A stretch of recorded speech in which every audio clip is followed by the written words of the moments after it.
Alright, I brought the cab in and gave the bottom a wash down. So this isn't perfect, but it's pretty nice. It's got this little bit here need to be cleaned up. It's not a big deal. It's got the same thing with that kick area there. Probably can't see that, but this is where the big hole is in the other floor.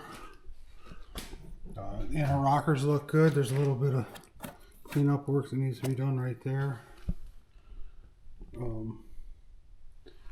The extended cab rocker got a hole in it, but I've got the patch panels over there.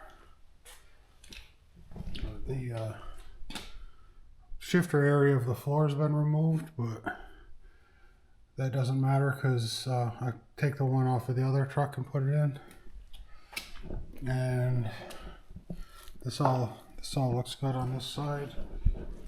It's heavily damaged though. This is a rollover truck, so this thing rolled over somewhere in the 90s. It's a 1990 model year with I think it had 130,000 miles on it when it rolled over, but it's been sitting for many years, just kind of hanging out, no doors, just kind of how it is.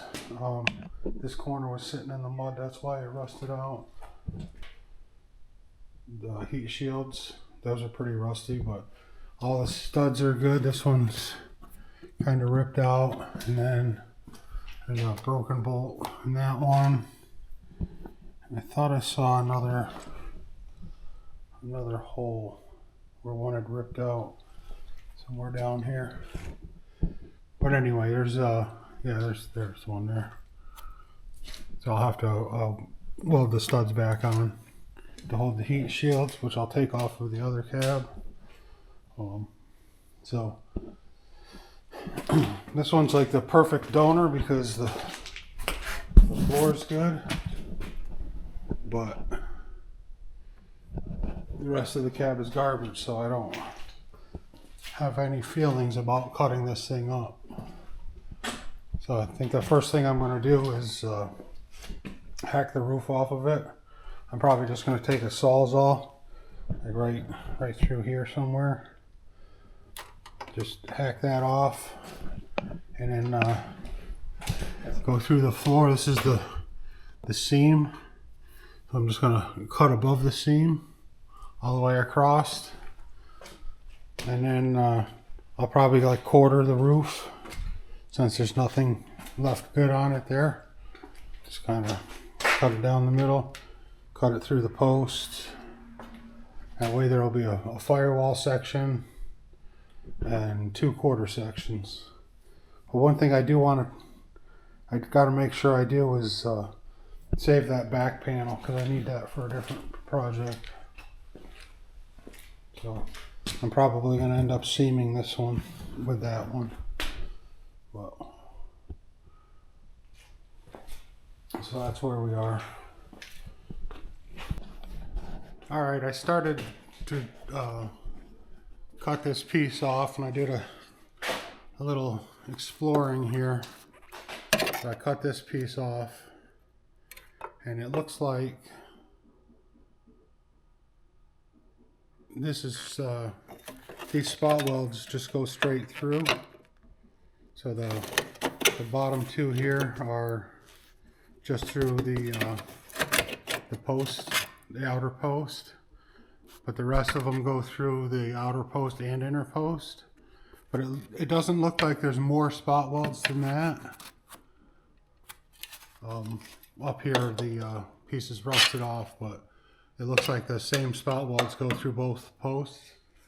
So it looks like I won't have to cut that apart. I can just drill all the way through the layers on the other one. So that's going to make it a little bit easier to cut this apart. So I've started to cut through, and I'm just going to cut right through all the way to the other side. And then I'll dissect this off of this, the new floor, and clean everything up. But on the other cab, I'll just drill all the way through these holes. These spot welds, I'll just drill all the way through them, all along there, through both layers. And then there's another layer on the inside here. So those are the 3 layers that the floor is clamped to. But it looks like I can drill that one layer from this side and the other 2 layers from the other side and unhook the floor from it. So I think it's going to work out pretty good up front. And then the back piece will be cut somewhere up this high. So, but before I do that, I gotta finish stripping this cab out because all that stuff's going to be in the way. You can see there was some trees trying to grow in here. I've got to take all of this sound deadening insulation and just take it all off, and then I've got to clean up everything and just repaint the whole floor. Otherwise this will start rusting out pretty quickly. So that's where we're at. So we're getting ready to drill the panels. So first thing we're going to need is a pair of gloves, maybe a second pair of gloves, hearing protection, mask to filter the air, body saw, wire wheel, panel splitter, center punch, 1/8 inch drill bit, maybe a wire wheel for the drill, chisel, hammer, cutoff wheel. Okay, so the first thing is there's seam sealer on the seam. I've already taken some off, but it's pretty simple. Just wire wheel it down. It's a little too loud for the camera, so I've already done that. Once you've done that, you can find the spot welds. I think I can see there's one right here. Give it a center punch. Another one here.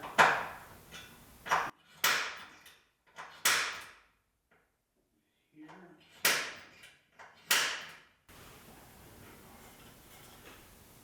Sometimes they're a little harder to see, but if you feel around and start looking at it at a different angle, you find them. After you wire wheel it down, they'll show up a lot easier.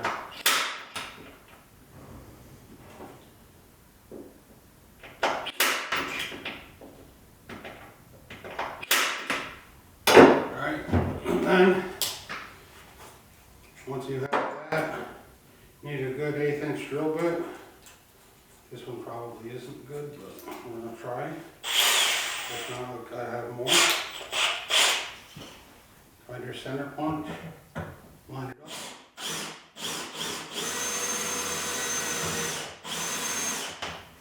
Now you got a hole. You can drill all the way through. When you weld the new piece on later, it'll fill that little hole. You want to try not to drill the spot weld all the way through, but just the 1/8 inch hole is fine. That's what's going to hold the tip centered on the spot weld.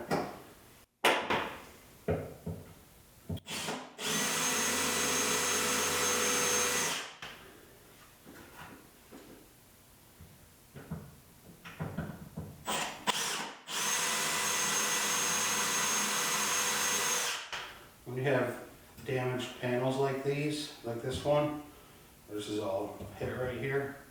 Sometimes it's hard to drill it because the metal will be bent around the spot weld. So you might have to like hammer around it or whatever.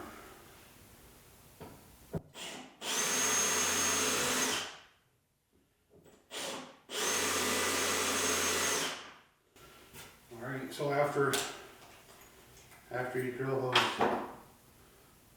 those pilot holes, you're going to get your Unispot bit set up.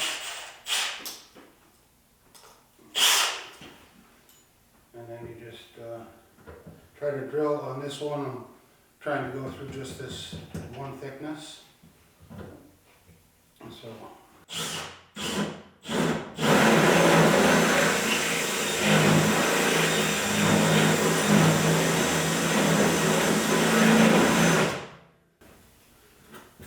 And sometimes the metal will pop once you're through the layer.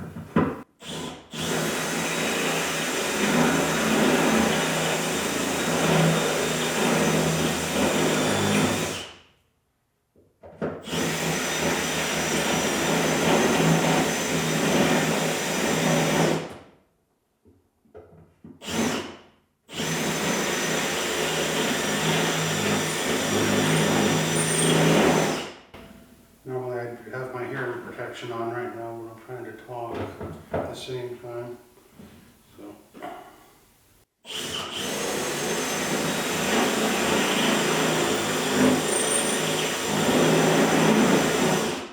Safety glasses are a must on this.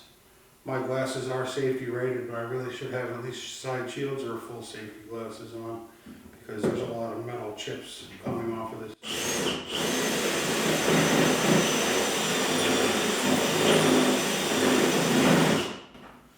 Alright, once you're drilled through, take your panel splitter and a hammer, and this is where you find the spot welds you couldn't see.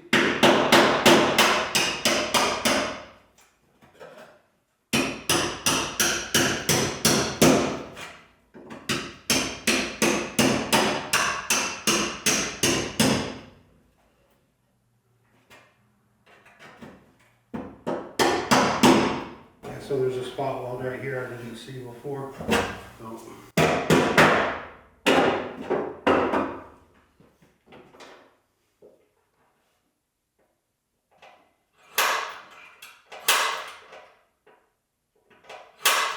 Every once in a while, if you're lucky, you don't have to drill the 1/8 inch bit, but I guarantee you this ain't gonna work out.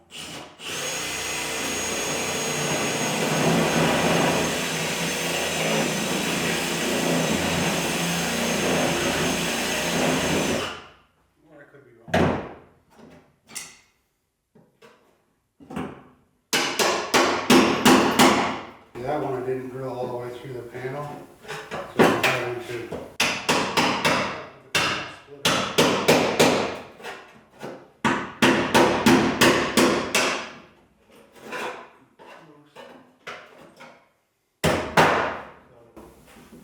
this corner comes up, so there's a couple more spout welds in this area.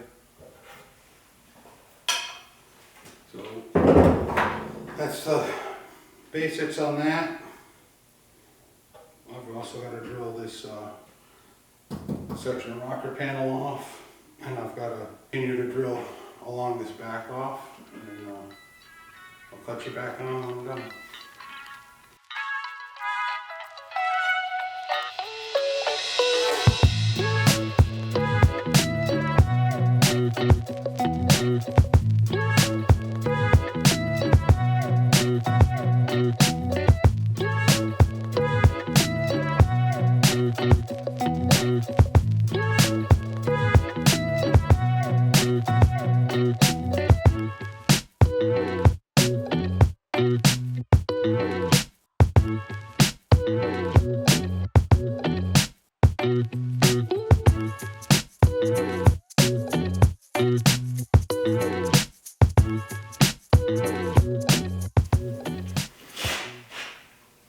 Alright, so I got that all drilled off. You can see the back panels now.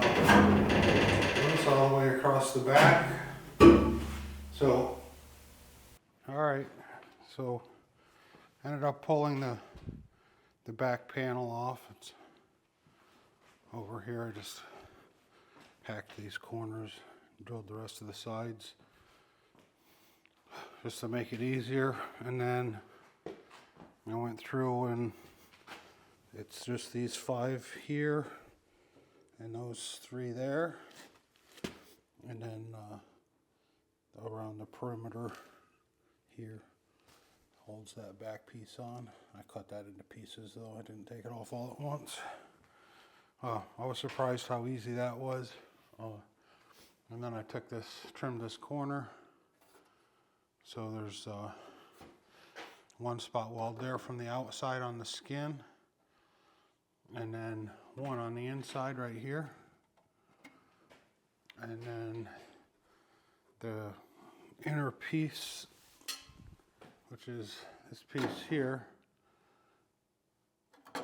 is thicker and it's a harder metal, so it was harder to drill through. So I ended up doing some cuts and kind of going at it a little rough. But you see right here, that's where that inner spot weld, right there. And then those welds up there, which everything is so rusty, I think I missed them and ended up cutting them off with the the panel splitter. And then I started drilling the floor off, so that's what that corner looks like. So I'm going to finish the floor, and then I'm going to take the quarter panel off of this side, same way I did the other side. And then I can start cleaning it up and getting it ready before I pull the cab out and start taking the floor out of the cab.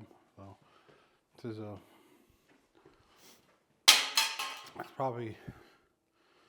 I'll probably get this floor cleaned up this weekend, and maybe get the cab ready for pulling the floor out of it.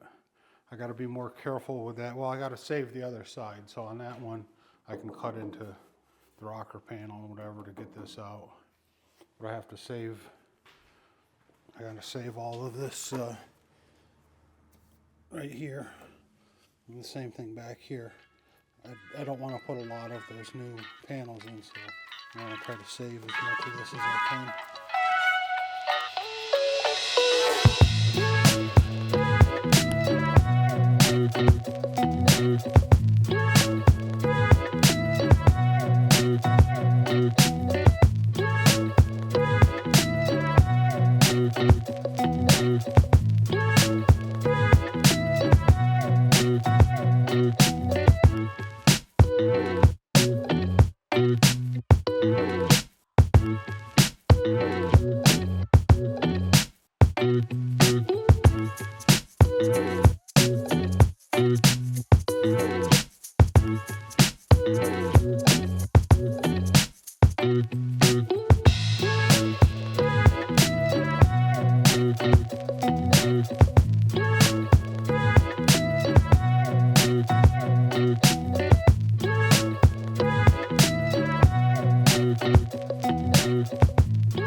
Once I started cleaning this up, I realized it's actually got holes in it. It's pretty thin, and got a small section here, and then this right here, I'm gonna have to just cut out that little piece. It looks like it's rust jacked all the way back to here, so just have to cut out a square and put a patch in there and there.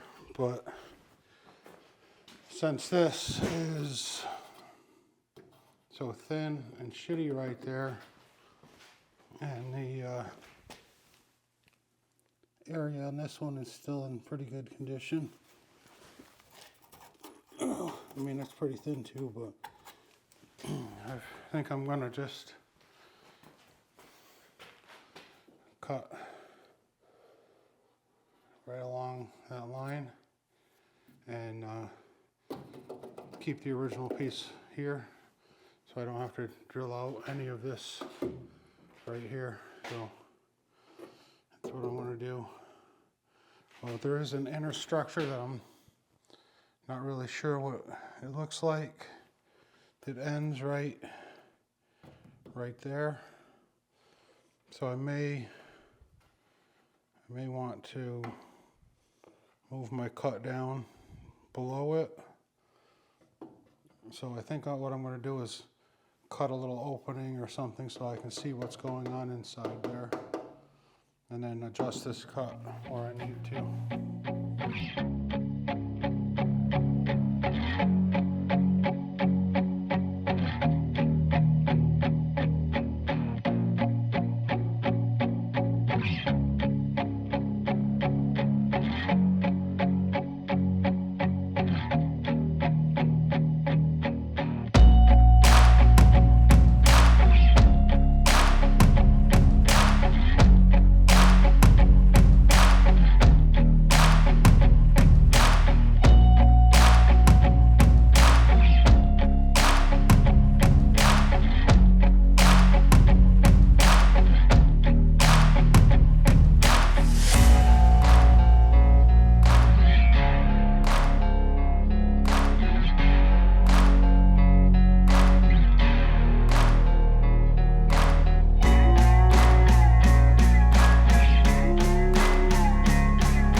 It does turn.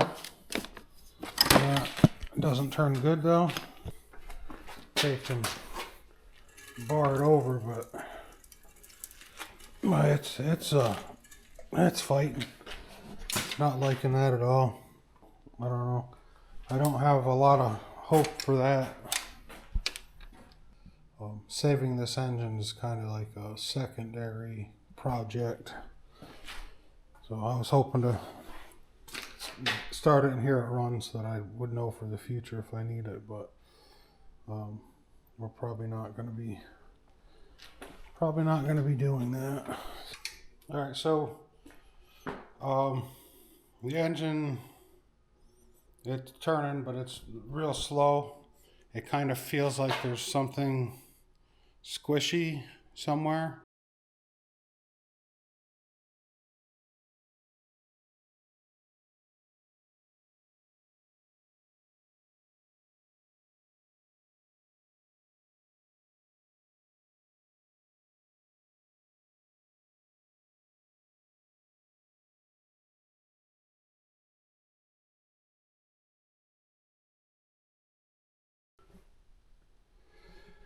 Whew, all right, this is a bit sketchy. So I've rigged up the fuel system. It leaks here at this fitting, but builds enough pressure to get through the rail. So when I turn this pack on, fuel pump starts running. When I come over here and turn the key on, with the boost pack turned on, we've got powered everything, so that should give me ignition. And then I got this wire here. All I got to do is touch that to this power, which, you know, it's right next to the gas. It's not a good spot for it, but that gives me starter. So with that connected, turn it on. So that turns over. So if I do turn the ignition on and do that starter, theoretically this thing will run because I've got a computer. I've hooked up all of this wiring is back hooked up. You can see I've got the mass airflow. I mounted the coil there. I've run this ground loop around a whole bunch of stuff. It's all hooked into the wiring there. So I think I have everything I need for this to run right now. So, I mean, there's a chance that it might actually run. So I've got the, this should, all the way back should be park in the transmission. I don't think it would try to go anywhere anyway, but let's see.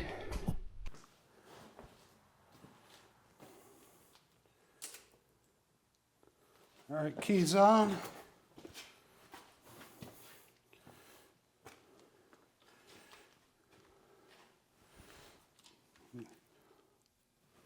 All right, let's see what happens.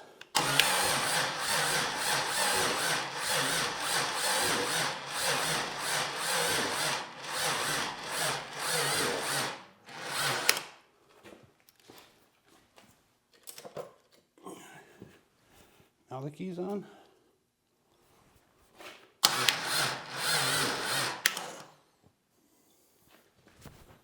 Is that no longer getting power there?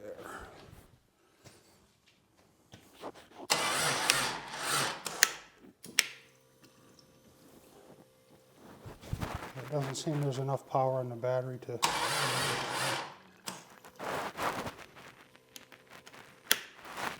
All right.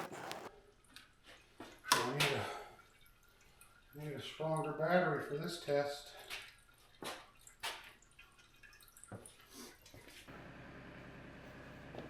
All right, I've changed the setup a little bit, and I've got the tractor charging a battery that I've kind of hooked up. So let's see if this works. So now I got power there.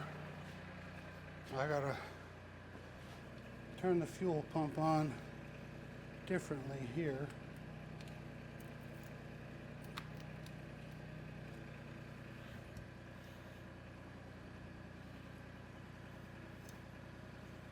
All right, got power, everything.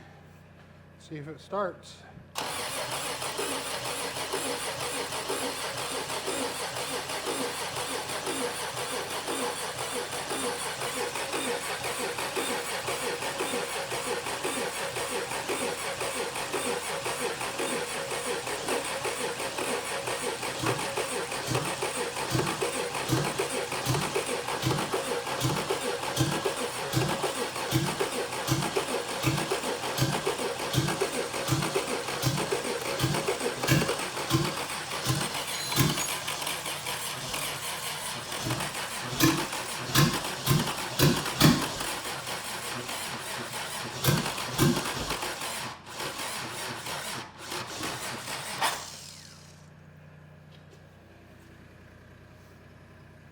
It's trying.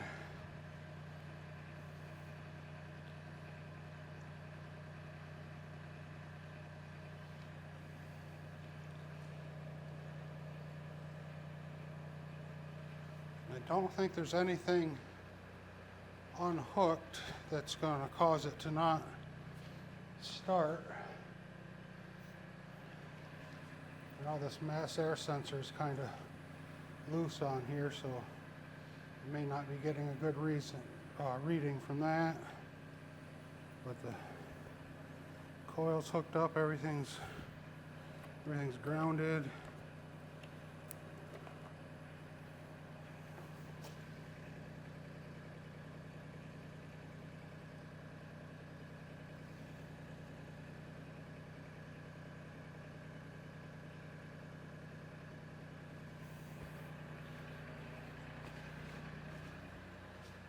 All right.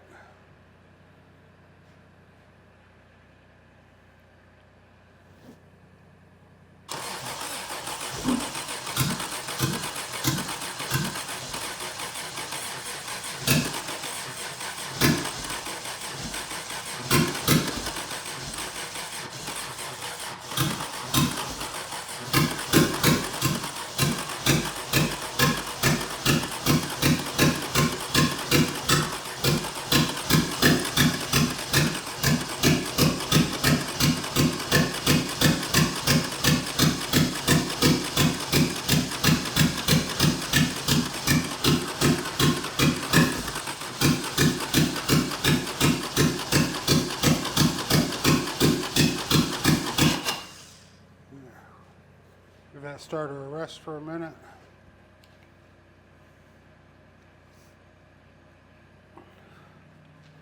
It's definitely trying. That's encouraging.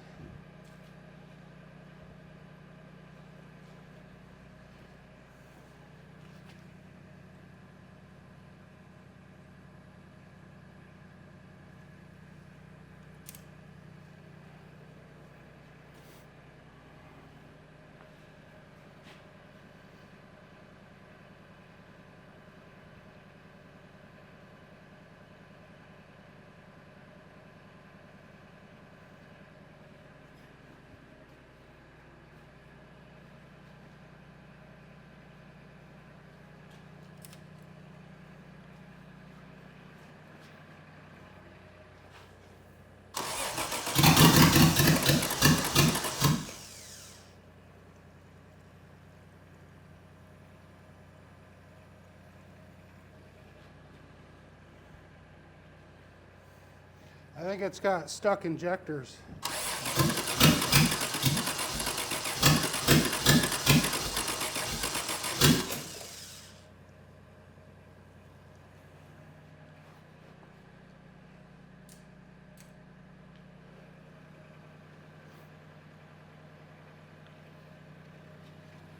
I wonder if I hit the start on here, if it'll fire the cold injector.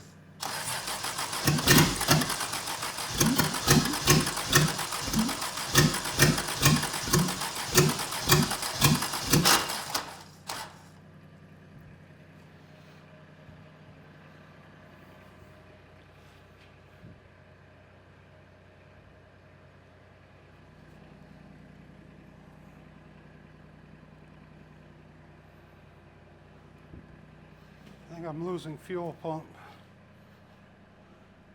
See if I have another device grip.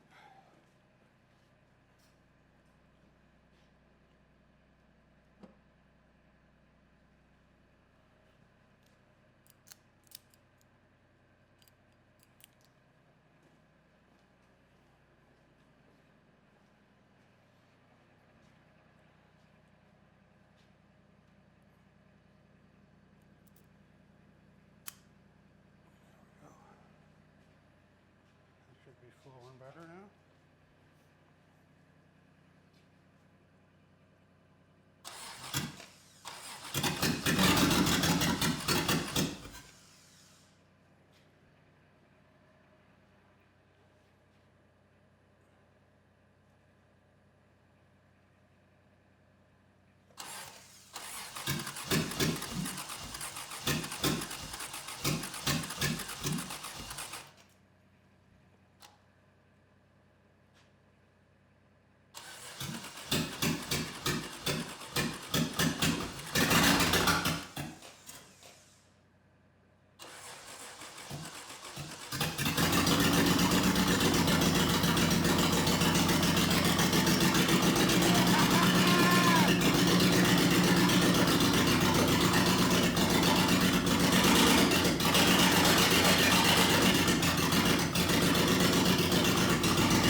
probably the first time that's ran since 2005. What a janky setup, holy shit. But she fired up, so I know it wasn't running good, and that was most likely because there's no oxygen sensor and these things need that input.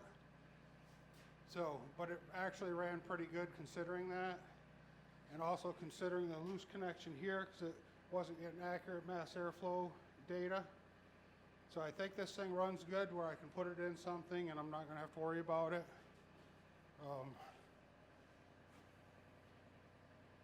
So I think this is good. I got the information I needed, so kind of excited about that. So now I can strip this motor and transmission off the frame, take all the wiring and everything, pack it into a box, and just store this drivetrain somewhere. And so the next thing I'm going to do